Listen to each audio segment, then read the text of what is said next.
You ever have one of those moments where you look back and think, that was the exact second my life fell apart, wasn't it? For me, it was during Bloody Show and Tell. Year 6. I was 11, painfully awkward, still convinced.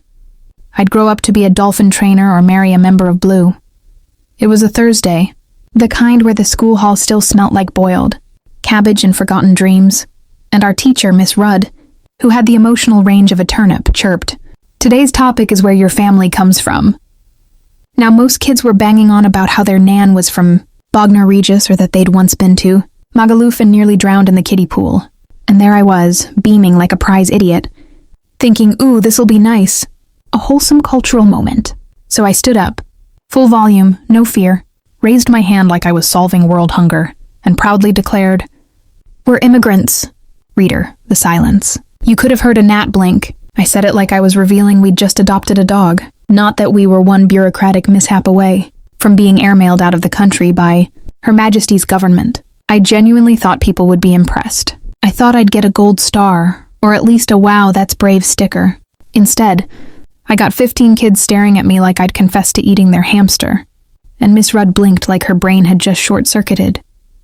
Then she gave me that classic British adult response to uncomfortable truths, nodded politely, changed the subject, and never spoke of it again. As if by ignoring it hard enough, it might disappear like her will to teach. I remember walking home that day, swinging my backpack, feeling dead chuffed, like I'd just been chosen for Hogwarts. Thought I was being honest, authentic, maybe even inspiring. Bless my sweet summer delusion. I got home, opened the front door, and within 5 minutes, my entire existence had gone from proud moment of cultural identity to you've single-handedly ruined everything we've built. Apparently telling my class we were immigrants wasn't brave, it was treason. High treason, against the family state of denial. And let me tell you, if looks could kill, my dads would have sent me straight into witness protection. My mum looked like she'd just been slapped by the Holy Ghost. And me? I stood there thinking, was it something I said? Turns out, yes. Yes, it bloody well was. You'd think I'd admitted to murder, or joined a cult, or announced I was starting a YouTube channel. But no. All I did was utter one tiny, innocent, soul-destroying sentence. We're immigrants. Apparently, that was the verbal equivalent of detonating a nuke at the dinner table. That evening, I walked through the front door, humming to myself like a child unaware she's about to be tried for war crimes. I didn't even make it to the stairs. My dad was waiting in the hallway. Like a bouncer at a club I was very much not getting into. "Sit," he said, in the same tone a Bond villain uses before feeding someone to a shark. So I sat.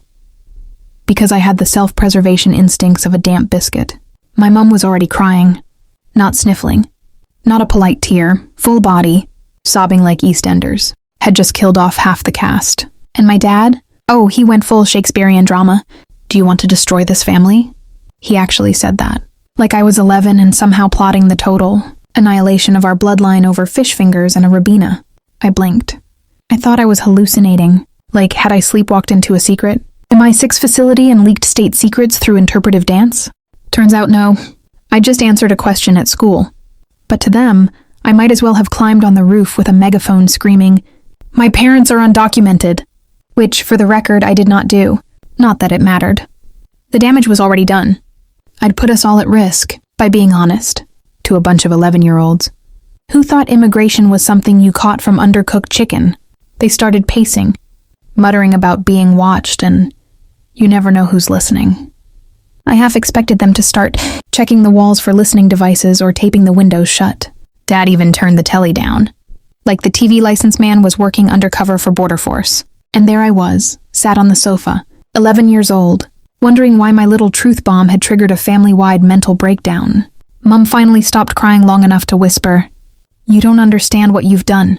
And no, I didn't, because I was 11. I thought the worst thing I'd done that week was forget my PE kit.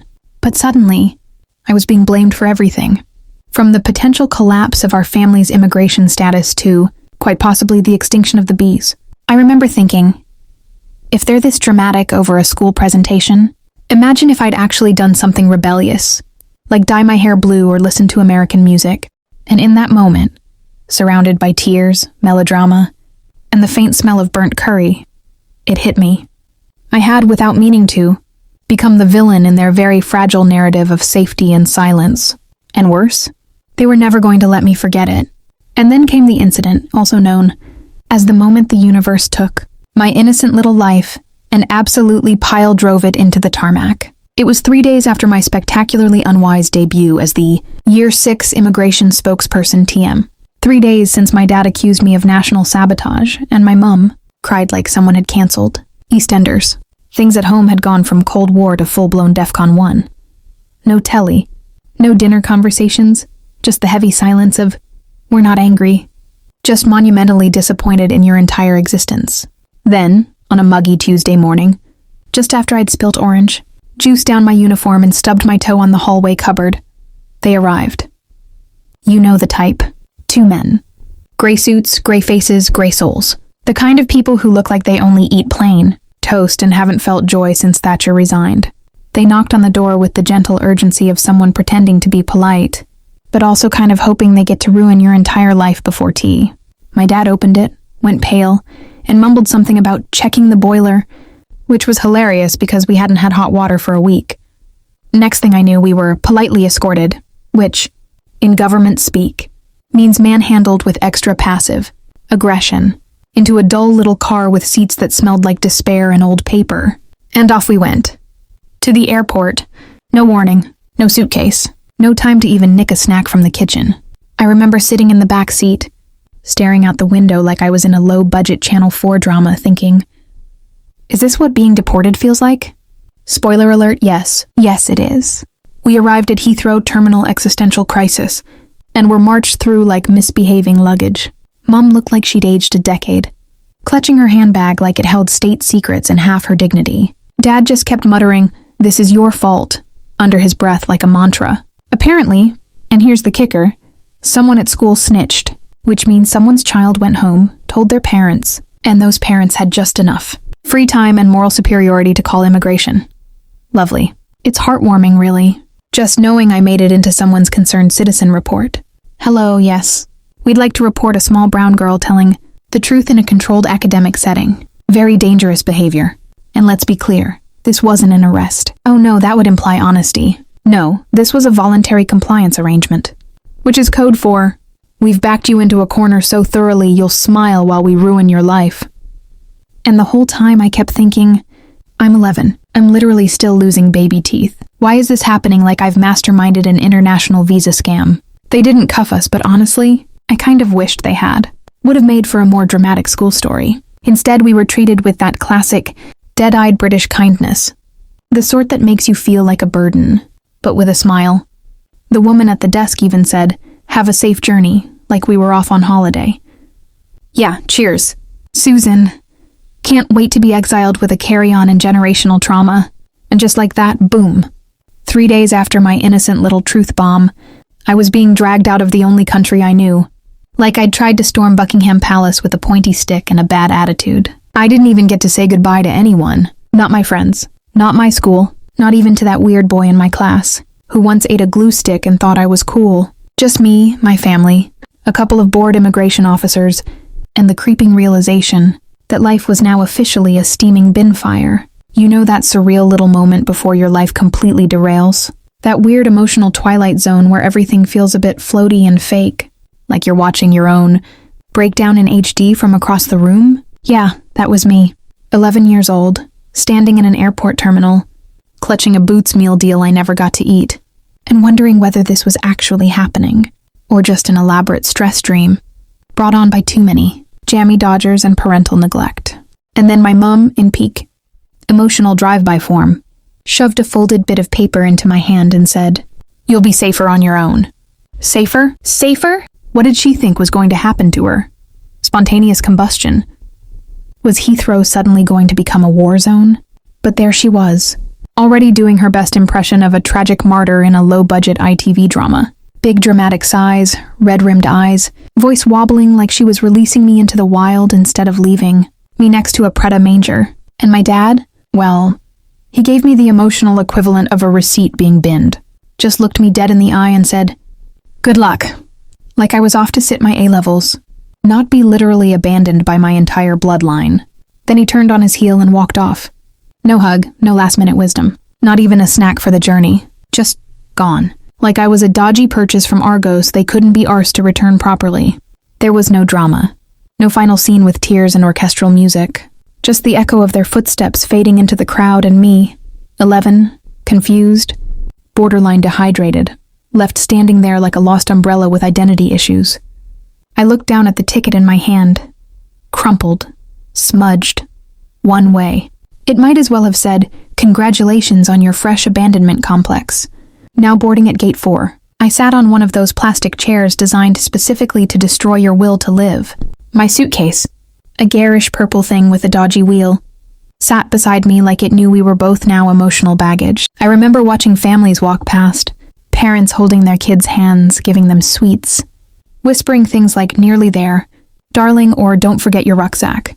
And there I was, a child of the year, dumped by my own flesh and blood in a major international airport. You've not known betrayal until your parents decide you're no longer worth the legal, risk and ghost you before takeoff. It wasn't even a particularly dramatic abandonment, which somehow made it worse. No shouting, no scene.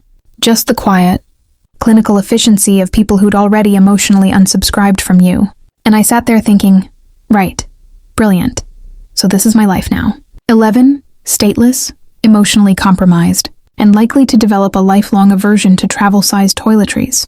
No warning, no explanation. Just me, my suitcase, and a slow-brewing abandonment complex, marinating nicely in fluorescent lighting and stale air. Honestly, the only thing missing was a sad piano, playing in the background, and maybe a pity snack from a passing stranger. But alas, even Heathrow doesn't cater to emotionally discarded children. So I landed back home, or as I like to call it, trauma with palm trees. The airport was hot, aggressively hot, the kind of heat that feels personal. I stepped off the plane and instantly broke into what I can only describe as an emotional and physical sweat. A welcome gift from a country I apparently belonged to but couldn't spell in year 3. No banners, no warm reunions, just a vaguely familiar woman waving from a distance with all the enthusiasm of someone spotting a pigeon in Tesco. "Ah, there she is," she said. Like I was a parcel from DHL she didn't remember ordering. That was my aunt, or possibly a cousin. The family tree was more of a bramble bush, to be honest, and no one was rushing to draw me a diagram. She took me in with the same energy most people use to adopt a cat that keeps pooing in the flower bed.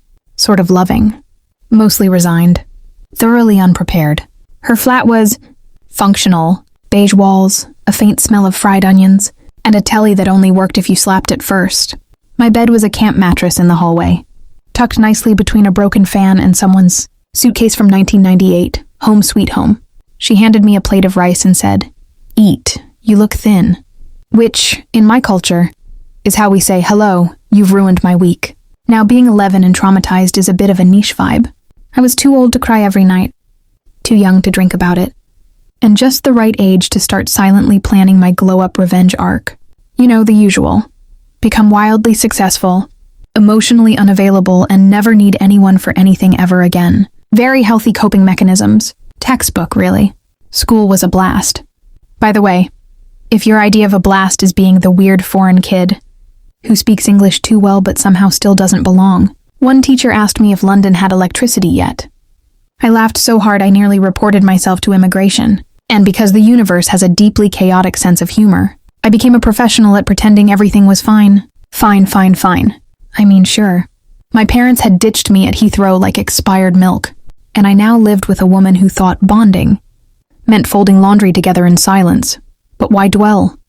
Instead, I built a new personality out of sarcasm, academic overachievement, and the deeply irrational belief that if I just became rich enough, I'd finally be safe. Safe from poverty, safe from people, safe from ever having to hear someone say, "You'll be safer on your own."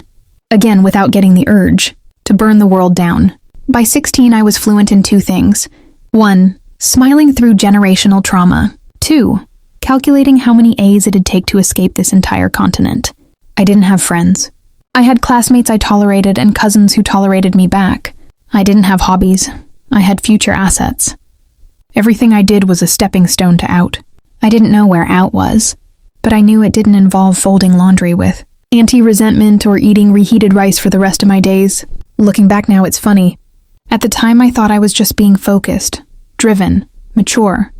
But in reality, I was one minor inconvenience away from an identity crisis in a Tesco Express. Because that's the thing no one tells you about being abandoned.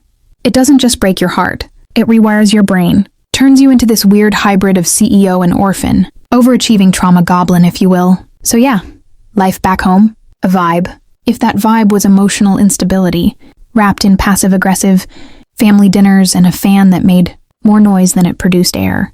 But I smiled, nodded, did the dishes, collected gold stars and certificates and awards like I was trying to trade them in for affection. And deep down, I knew one thing for certain. One day, they'd regret leaving me behind. I didn't know how.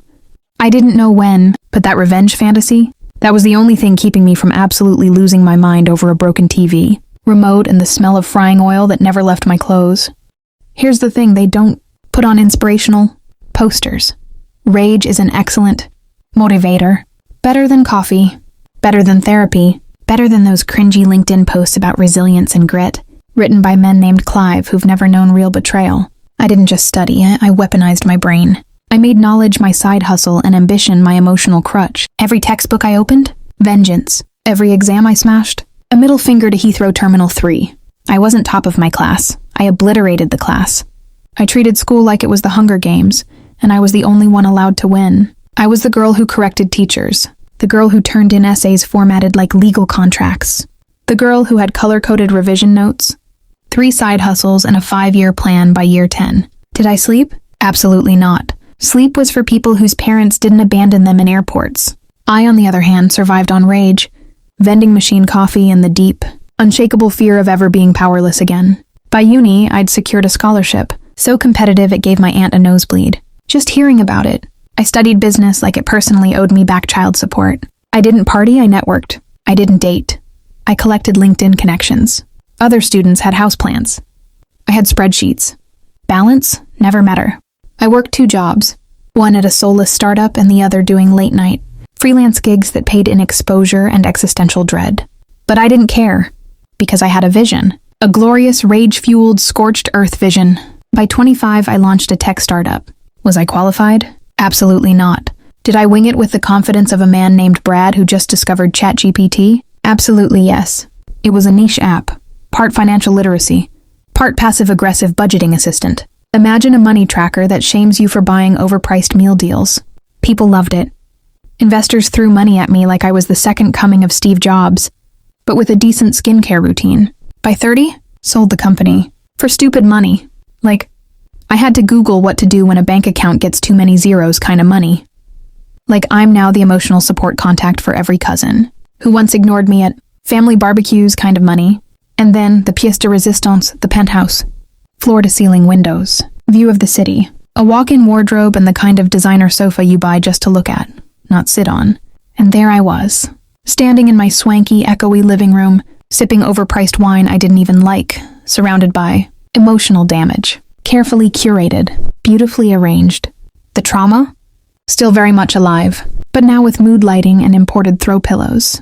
I'd made it, not in the fulfilling, spiritually rich way, but in the look what you missed out on, you emotionally constipated coward's way, which honestly is better. I didn't need closure. I needed receipts, bank statements, headlines, invitations to events with canapes, so posh they came with pronunciation guides. My inner child, still crying. My outer adult, dressed like a villain and scrolling through properties in the Alps for no reason. Was I happy? Look, let's not get carried away. But was I vindicated? Oh, absolutely. Because nothing says I turned out just fine. Thank you. Like getting your therapist to validate your abandonment issues via Zoom from your 3rd holiday home.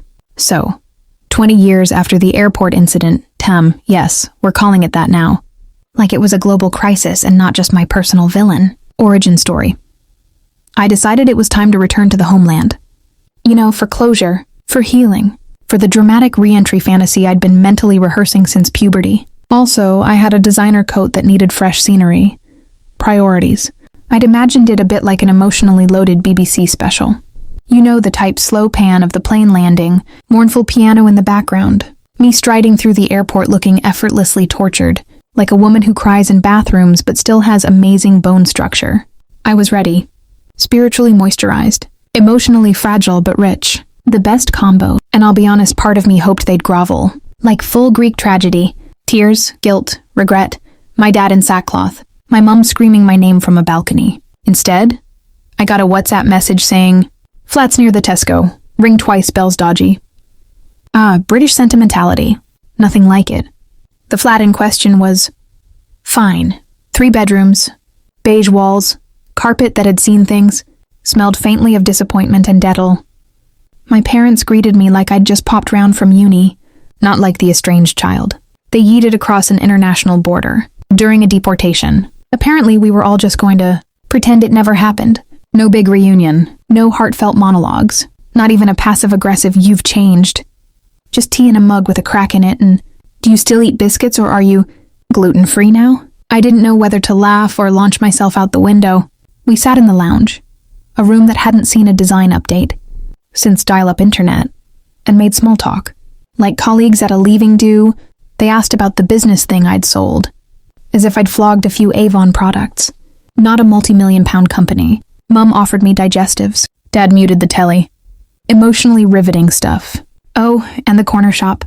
I should mention the corner shop. Apparently that was the big reveal. The grand prize for surviving abandonment, relocation trauma, and 2 decades of self-parenting. They owned a corner shop now. Well, rented it. Technically subletting. From a man named Pradeep who also ran a car wash. They said it like it was some great redemption arc. See? We made something of ourselves. Right. You made a shop. I made a global platform. But yes, tell me more about the meal deals and scratch cards. And yet, as I sat there, in a scratchy armchair next to a fake plant older than me, I realized this wasn't about revenge, or justice, or finally getting the apology I'd written in my head 100 times. It was just what it was. 2 parents, 1 awkward visit, and me, a bit too posh now, a bit too polished, a bit too painfully aware that all the money and success in the world can't buy you back the version of yourself that needed them the most. But hey, at least there were biscuits. So, the corner shop. Not quite the empire I was expecting. More Del Boy meets expired Lucozade. It looked like the kind of offie you'd only go into if you were desperate for Rizla, and didn't mind risking a tetanus jab. The signage was half lit. The freezer section made a weird humming noise like it was possessed, and the entire place smelled like someone had spilled a crate of vinegar. Crisps circa 2003. And no one ever dealt with it. Welcome to Ye Old Dreams Crushed Linadid. Family run since deportation. Dad stood behind the till like a man who'd seen some things. Not war, not famine. Worse, disappointment. 50 shades of it, to be exact. He looked at me like I was an overdue bill. Didn't even say hello. Just gave me this grimace that said, "Oh, look who's deigned to show their face." Lovely reunion vibes. 10 out of 10 for passive aggression. Mum, meanwhile, acted like I was a hallucination brought on by heat stroke and unprocessed trauma. She blinked, twice. Then turned around and started rearranging pot noodles like I wasn't stood there in front of her wearing 800 shoes in the crushed remnants of our family dynamic. Apparently, they still hadn't forgiven me for ruining their lives. You know, by being honest at a sleepover aged 11. The greatest betrayal of all. Forget murder. Forget theft. I told the truth in front of year 6, and now we all live in emotional purgatory. They never said it outright, of course. That would require basic communication.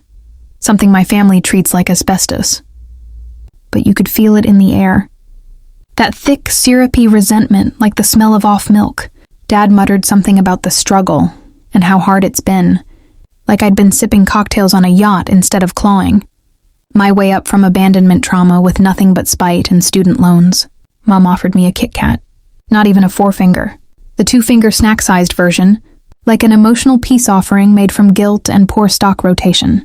And there I was, standing in a shop held together by duct tape and despair, surrounded by out-of-date monster cans and dusty incense sticks, wondering what the hell I was even looking for.